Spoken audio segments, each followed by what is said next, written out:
O vento uivava do lado de fora das paredes de vidro da vila, à beira do lago do meu pai, em Vermont, mas não era nada comparado à tempestade que se formava naquela sala de jantar. Parabéns, Ryan, disse meu pai, deslizando um envelope pesado pela mesa na direção do meu irmão mais novo. Você merece. A escritura da vila, a empresa, as contas no exterior, tudo era dele. Eu me sentei em silêncio do outro lado da mesa de carvalho. Tinha 34 anos, mas de repente me sentia com 10. Minhas palmas estavam frias, pressionadas contra as calças, enquanto eu lutava para manter a compostura. Ryan evitava meu olhar. Seus lábios estavam cerrados, os olhos baixos. Minha madrasta mexia no colar, com os olhos fixos no chão. Então, meu pai se virou para mim. E você, Ava? Ele zombou. Você sempre foi uma sonhadora, fraca, boa demais para sobreviver no mundo real. Meu estômago se revirou. Havia mais 4 pessoas na sala, ele, Ryan, minha madrasta e o advogado, mas de algum modo, eu me sentia completamente sozinha. Ele empurrou uma pilha de papéis para o homem de terno. Vamos assinar isso. Pai, eu disse, com a voz rouca, por favor, não.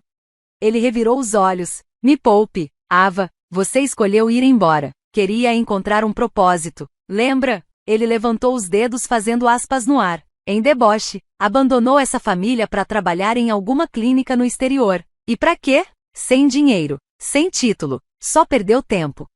Você nunca perguntou por que eu fui embora. Sussurrei, você nunca se importou. E eu ainda não me importo. Ele explodiu, porque o Ryan estava aqui. Ele mostrou lealdade, mostrou o que você nunca teve coragem de mostrar. Mas ele mentiu para você, eu disse, em voz baixa. Meu pai riu, amargo. Isso é ciúmes falando. O advogado, um homem de cabelo grisalho chamado Sr. Whitman, se mexeu desconfortavelmente. Seus dedos apertavam a pasta. Na verdade, ele disse, limpando a garganta, antes que alguém assine, há algo que vocês deveriam ouvir. Meu pai franziu a testa. O quê?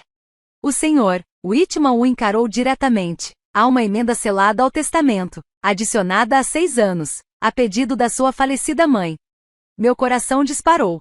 Minha avó e a única que realmente me via, a única que costumava dizer, você tem mais força no seu silêncio do que muita gente tem nos momentos mais barulhentos.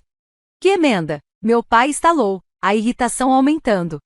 O Sr. Whitman abriu calmamente a pasta de couro e tirou um documento amarelado. Foi registrado durante a última consulta de sua mãe com o tabelião. As instruções dela eram claras. Deveria permanecer lacrado, a menos que você tentasse deserdar a Ava. O rosto do meu pai se contraiu. Isso é ridículo. Ela não tinha tal autoridade. Tinha, sim, respondeu o Sr. Whitman, com o tom agora mais firme. Ela manteve 51% da propriedade da Arborest Holdings até o dia em que faleceu, e você nunca contestou isso legalmente. Ela tinha todo o direito. Ryan se remexeu na cadeira. Minha madrasta congelou, as mãos ainda pousadas no pingente de diamante que sempre usava quando precisava se sentir poderosa.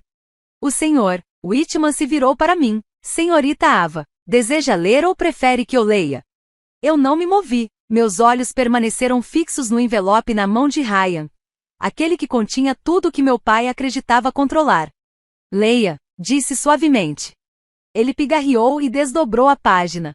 No caso de minha neta Ava Whitmore ser considerada indigna por seu pai, eu por meio deste concedo a ela autoridade total sobre minha parte da Harbor Crest Holdings, a ser executada imediatamente. Todos os direitos de voto serão transferidos para o nome dela assim que esta cláusula for ativada. Esta emenda substituirá quaisquer acordos anteriores sobre decisões ou propriedade dentro da empresa ou dos bens da família.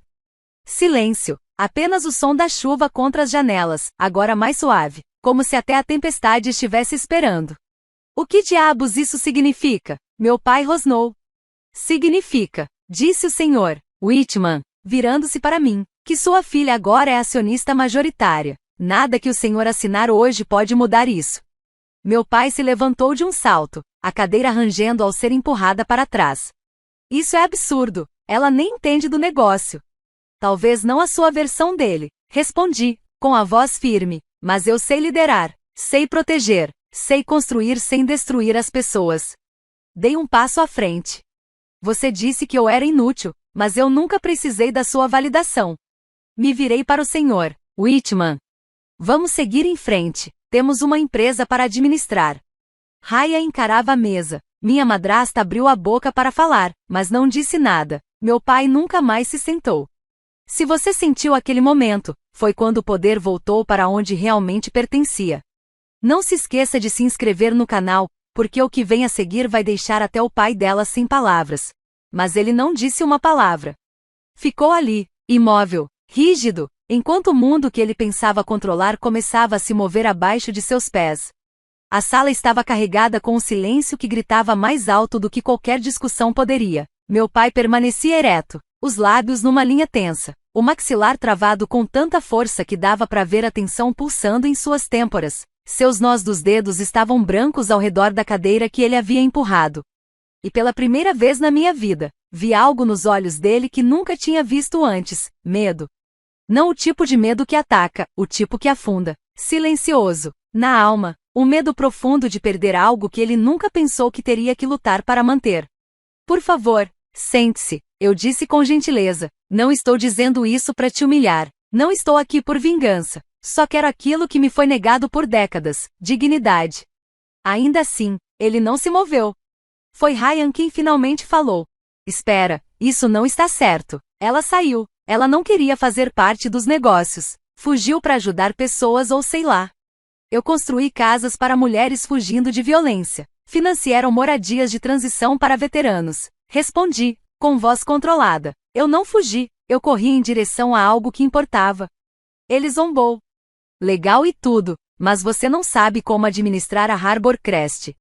Sei o suficiente, eu disse, cruzando o olhar com o dele, para saber que você desviou fundos através de uma empresa de fachada registrada no nome do seu colega de quarto da faculdade. Ryan empalideceu. Minha madrasta engasgou. Ava, pare, isso é família. Era família? Perguntei, a voz embargada. Quando você se sentou ao lado dele enquanto ele me chamava de fracasso? Quando ele entregou tudo para o Ryan sem reconhecer os sacrifícios que fiz por todos vocês? Você nunca foi feita para este mundo, ela sussurrou. Não, eu assenti. Todos vocês deixaram isso bem claro, mas a vovó pensava diferente. O Sr. Whitman pigarreou. Senhorita Ava, sua avó não lhe deixou apenas ações, ela deixou outra coisa, a ser entregue somente neste momento. Ele abriu sua maleta e retirou uma pequena caixa de madeira desgastada. Dentro, havia uma bússola antiga banhada a ouro. Abaixo dela, uma carta dobrada, com meu nome escrito em sua delicada caligrafia. Meus dedos tremiam quando abri. Minha querida Ava, se você está lendo isso, é porque seu pai fez exatamente o que eu temia. Não o odeie. Ele é produto de um mundo que lhe ensinou que o poder é o que fala mais alto. Você nunca foi fraca. Você foi a força silenciosa que nos manteve unidos. Esta bússola agora é sua, porque não importa o caminho que você escolha. Eu confio em você para liderar. As lágrimas ameaçaram cair, mas eu pisquei e as contive. Virei-me para o Sr. Whitman. Vamos prosseguir. Enquanto eu assinava o documento reconhecendo minha participação majoritária, meu pai finalmente quebrou o silêncio. Você acha que isso te torna poderosa? Ele disse, com a voz baixa. Acha mesmo que ela te deu isso por amor? Ela fez isso para me provocar. Olhei para ele. Realmente olhei, não como uma filha buscando aprovação, mas como uma mulher que finalmente via a verdade. Não, respondi. Ela fez isso porque acreditava em mim, e porque sabia que eu usaria esse poder para construir, não para destruir. Saí de cabeça erguida, os anos de rejeição escorrendo dos meus ombros como ferrugem, mas o que me esperava lá fora não era paz, era guerra, porque o poder, invariavelmente, atrai inimigos. E Ryan ainda não tinha terminado. Mal tinha chegado ao corredor quando ouvi passos apressados atrás de mim. Ava, ele gritou, eu me virei. Sua voz estava calma, mas o olhar era puro cálculo. Você não precisa fazer isso, ele disse. Fazer o quê? Me empurrar para fora, ele deu de ombros. Esse é o seu próximo passo, né? Eu não fiz nada, respondi, em voz baixa, só me levantei. Ele soltou uma risada seca. Você acha que assinar meia dúzia de papéis te faz poderosa? Você não tem estômago para liderar. Meu coração disparava, mas eu não recuei. Não estou aqui para provar nada para você, Ryan. Estou aqui para liderar com integridade. Algo que essa família esqueceu faz tempo. Ele se aproximou demais. Te dou 2 meses, ele zombou. 2 meses antes de você rastejar de volta. Isso aqui não é uma instituição de caridade. Ava, é um campo de batalha. Não, respondi, erguendo o queixo. É uma plataforma, e eu vou usá-la para construir, não para esmagar. Você é realmente ingênua, ele murmurou, balançando a cabeça antes de virar as costas. Mas algo na forma como ele saiu ficou comigo, os punhos cerrados, os ombros tensos. Aquilo não era rendição. Era o começo. Os dias seguintes passaram como nuvens de tempestade. As notícias se espalharam rápido. Ava Whitmore está de volta. E desta vez, ela não estava só de passagem. As pessoas sussurravam meu nome como se fosse uma lenda. Algumas com esperança, outras com medo. Eu não demiti ninguém. Não fiz reuniões grandiosas. Eu ouvi. E o que encontrei era pior do que imaginei. Departamentos em guerra. Promoções dadas por lealdade. Não mérito. Esgotamento ignorado. Não era uma empresa, era um reino. E Ryan tinha aprendido com o rei. Numa tarde, entrei na sala de descanso. A conversa morreu na hora. Por favor, eu disse, levantando a mão. Vocês estão no intervalo. Sentem, comam. Uma zeladora chamada Rosa se levantou devagar. A gente não podia sentar se o senhor Ryan entrasse, ela disse, com a voz baixa. Eu pisquei, surpresa. Isso muda hoje. Seu rosto suavizou, quase descrente. Naquela noite, fiquei até tarde revisando relatórios. Descobri 3 orçamentos desviados, um contrato obscuro com um fornecedor suspeito e uma lista de funcionários demitidos após denunciarem irregularidades. Aquilo não era má gestão, era podridão. Se eu não agisse rápido, a culpa seria minha quando tudo desmoronasse. Na manhã seguinte, Ryan invadiu meu escritório com uma pasta nas mãos. Você quer ser CEO? Ele disparou. Então vamos ver se você sobrevive a isso. Ele jogou a pasta na minha mesa. Dentro há capturas de tela, e-mails e fotos. São falsos, eu disse, folheando os papéis. Você pode provar? Ele sorriu. Você realmente quer me destruir? Eu quero o que é meu. Sibilou. Você nunca foi feita para vencer. Levantei-me lentamente. Eu não quero vencer. Ryan, quero consertar o que você quebrou. Eu vejo poder. Ele zombou. E você vê fraqueza. Então, ele se virou e saiu. Foi quando percebi. Aquilo não era rivalidade. Era guerra. Mas eu tinha algo que Ryan não tinha, a verdade. Dentro de 48 horas, manchetes inundaram os jornais. Novo CEO acusado de fraude em caridade e feudo familiar na Arborcrest Holdings. Seja qual for a veracidade, o público não esperava pela verdade. Minha caixa de entrada explodiu com alertas de RP. Meu telefone não parava de tocar. E os acionistas estavam em pânico. Eu mal tinha começado e já estava sangrando credibilidade.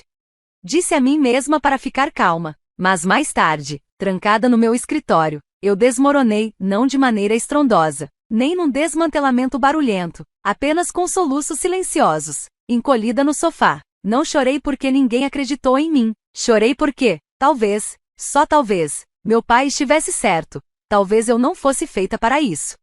Foi então que ouvi uma batida suave. Enxuguei os olhos rapidamente e a porta se abriu. De qualquer jeito, Rosa, pensei enquanto ela entrava com um copo de papel na mão. Pensei que você pudesse usar isso. Você não precisava, mas parecia que precisava. Ela sussurrou. Quando eu chorei nesta sala, ninguém me trouxe nada. Talvez alguém devesse quebrar esse ciclo. Ela continuou. Algo dentro de mim rachou novamente, mas dessa vez de forma mais suave. Obrigada, eu disse. Ela se sentou em frente a mim e, com um tom materno, disse, Senhorita Ava, você quer saber a verdade sobre sua família? Eu olhei para cima, insegura. Ela assentiu, e acrescentou, eu trabalho aqui há 28 anos. Vi mais do que a maioria e vi o que eles escondem. Você sempre me olhou nos olhos.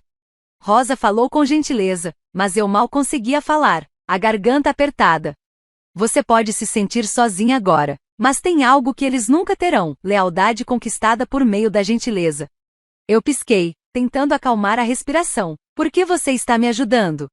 Porque alguém me ajudou quando ninguém mais ajudou, respondeu ela com um sorriso. E porque essa empresa não precisa de outro rei, ela precisa de um curador.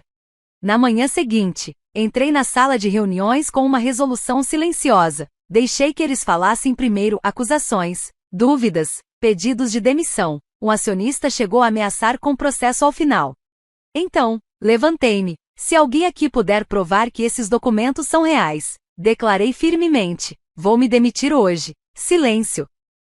Coloquei os relatórios originais sobre a mesa. Evidências da má conduta financeira de Ryan, dinheiro secreto, acordos paralelos. Em seguida, liguei o projetor. A filmagem mostrava Ryan entrando em um escritório trancado, conectando um USB e transferindo arquivos. O carimbo de data, ora confirmava que os documentos falsos haviam sido criados na mesma data. Ninguém falou, a verdade importava. Eu não vim aqui para destruir meu irmão, vim consertar o que ele quebrou. Recorreremos ao advogado da empresa. Minha avó me deu este papel, não porque eu seja perfeita, mas porque ainda acredito nas pessoas, mesmo naquelas que me machucaram. Não apresentarei queixa. Contudo, Ryan está suspenso e uma investigação completa será conduzida. Havia expressões atordoadas na sala. Então, o Sr. Alpern, um ex-membro do conselho, se levantou. Duvidei de você, ele disse. Achei que fosse só mais uma idealista, mas hoje você me lembrou porque construímos esta empresa. Era sobre pessoas, não sobre poder. De repente, a energia na sala mudou. Ryan não voltou, mas 2 dias depois recebi uma carta, escrita à mão por ele. Ava, eu não esperava perdão. Eu não queria só o controle, eu queria ser visto. Sempre achei que você tinha o amor que eu nunca tive. Talvez você só o tenha conquistado de outra forma. Certo. Dobrei a carta e a coloquei ao lado da bússola da minha avó. Nem todo final precisa de uma espada, alguns chegam em silêncio, e alguns começos nascem da graça. O escritório parecia diferente agora, não mais silencioso, mas desperto. 1 mês havia se passado desde aquela reunião. A mídia corrigiu as falsas acusações, e embora alguns dissessem que foi sorte, quem realmente importava viu a verdade não porque eu falei mais alto, mas porque mantive a linha com integridade. Mas uma pessoa ainda não tinha se manifestado, meu pai. Nenhuma mensagem, nenhum advogado, nenhum sinal. Presumi que ele havia se afastado para lamber as feridas e culpar o mundo, até que, numa manhã de domingo, entrei no meu escritório e lá estava ele, sentado diante da minha mesa, mãos entrelaçadas, olhar opaco. Eu precisava ver, ele disse, ver com meus próprios olhos. Você não queimou tudo. Fiquei em silêncio. Ele parecia mais velho, cansado, pela primeira vez, não como um homem no controle, mas como alguém que perdeu algo que importava. Você estava certa, ele disse, com a voz baixa, sobre mim, sobre o Ryan, sobre como este lugar deixou de ser sobre pessoas. Estudei seu rosto, tentando decidir se acreditava nele. Por que agora? Perguntei. Ele puxou algo do bolso interno, uma foto minha com a vovó. Eu tinha uns 12 anos, coberta de tinta. Ela estava rindo. Ela disse que você mudaria esta família. Ele sussurrou. Eu só não queria acreditar. Se eu acreditei, falei com suavidade, foi porque ela acreditou em mim. Ele assentiu devagar. Vim te dizer algo, algo que eu devia ter dito há muito tempo. Ele encontrou meus olhos. Desculpa, Ava, por tudo. Parte de mim queria dizer que era tarde demais, mas a cura não começa com culpa, começa quando alguém finalmente quebra o ciclo. Então eu apenas assenti. Obrigada. Só precisava dizer isso, antes que o tempo acabasse. Ele murmurou. Então não deixe, respondi com gentileza. Conserte o que puder, não é tarde demais. Ele não respondeu, apenas me lançou um último olhar silencioso antes de sair pela porta. 2 semanas depois, Rosa entrou no meu escritório com uma pasta. O que é isso? Perguntei. Uma lista de todos os funcionários que seu pai demitiu por falarem a verdade. Ela disse baixinho. Achei que você gostaria de ver. Abri o arquivo, li cada nome. Então, enviamos cartas, uma para cada um deles, um convite para voltar, sem perguntas. Não porque eu buscasse redenção, mas porque legado não se constrói por sangue, se constrói por como você faz as pessoas se sentirem quando sai da sala. Meses se passaram. A empresa não parecia mais chamativa, parecia acolhedora. Ryan nunca voltou, mas nos encontramos uma vez para tomar um café. Sem desculpas, sem revirar o passado, apenas 2 irmãos tentando se entender. Talvez isso fosse o suficiente. Meu pai manteve distância, Mas um dia recebi um recibo, uma doação de 7 dígitos feita em meu nome para o abrigo de mulheres onde eu havia trabalhado anos atrás. Sem bilhete, sem assinatura, apenas o jeito silencioso dele dizer que estava tentando. E isso foi o bastante. Porque eu não me vinguei, eu conquistei algo mais forte, respeito, paz e um futuro que ninguém poderia tirar. Agora, quando entro naquela sala de reuniões, não ouço mais sussurros. Eu ouço passos de pessoas que acreditam em mim. Tudo porque um dia, alguém acreditou primeiro. Disseram que eu não era nada, e eu provei que eles estavam errados sem me tornar como eles. Se a minha história tocou algo em você, deixa um comentário aqui embaixo. Me conta qual parte te marcou mais. Me diz o que você teria feito. Eu leio cada palavra, porque conexão sempre foi o coração dessa jornada. E se você está enfrentando sua própria versão de ser subestimado, saiba de uma coisa: você não precisa gritar para ser ouvido, só precisa se manter firme na sua verdade. Se inscreve no canal se você acredita na cura pela força, e na força pela gentileza. Porque, às vezes, são os mais silenciosos que carregam os legados mais grandiosos.